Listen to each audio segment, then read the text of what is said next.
Matthew, Mark, Luke, and John, who were they? Matthew who? Mark who? Luke who? And John who? What were their last names? When did they write? Did they know Jesus Christ? Did they walk with Jesus Christ? Did they eat with Jesus Christ? Did they talk with Jesus Christ? Did they even meet Jesus Christ? The answer is no, no, no, no. Conclusively. The earliest of them that wrote 40 years after Jesus Christ, so they never met him.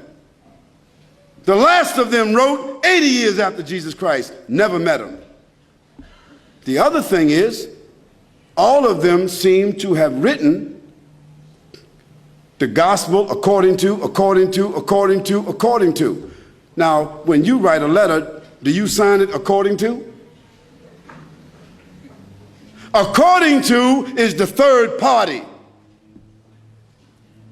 If Joanne or Jackie or Bobby or Johnny told me something and I wrote it, I would say according to Joanne, Jackie, Bobby, or Ronnie, according to.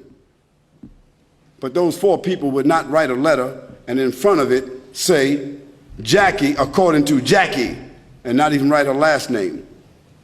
Because if Jackie wrote me a check and only said Jackie, I couldn't cash it. And if I was a policeman and I stopped Jackie on the road and she had a license that only said Jackie, she's going to jail.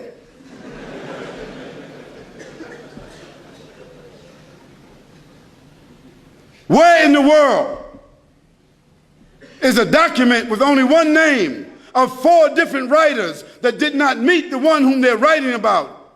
Where is that accepted in the whole world? Nowhere except in the Bible.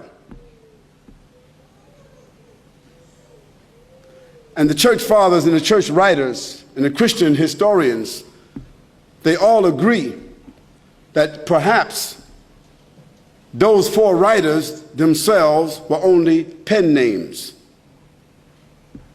Because a writer would not write his first name according to. And there's a great amount of suspicion that the man called Paul, Saul of Tarsus, that because he wrote all the books from Acts all the way to the end of the New Testament, how many books is that? How many? 16, 15, 17, 19? All the books of Acts on, Colossians, Ephesians, Corinthians, Romans, Galatians, all of those books are written by whom? Paul, Saul of Tarsus, another man who never walked, who never talked, who never met, who never ate, who never prayed, who never knew Jesus Christ. Isn't that something? Now here we find four writers and another one between them that wrote all the New Testament books that never talked, never walked, never ate, never prayed, never met the man called Jesus Christ. Yet in their words, the first mentioning of the Trinity came from where? From Jesus or from them? The first mentioning of Jesus being divine, a man God, came from whom? From them. The first mentioning that Jesus is the Son of God came from whom? From them.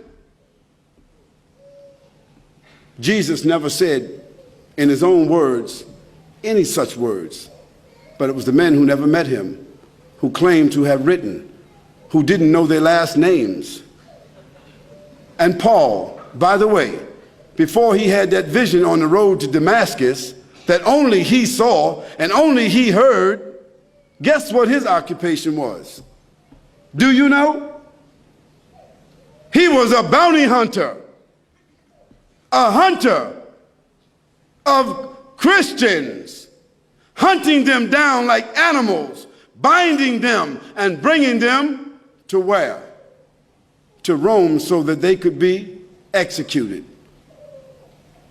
Now, if Hitler, after killing thousands of Jews, said that on the road to Berlin, he had a vision that he was named an apostle to the Jews, and he wrote 20 books that all the Jews are supposed to follow, Do you think they would be following that book?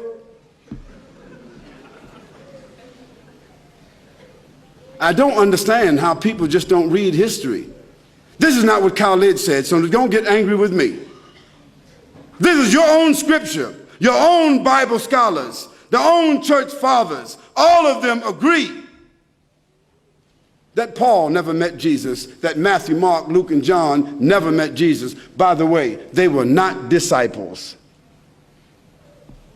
Nor were they walkers and talkers of the disciples. They were just writers and historians.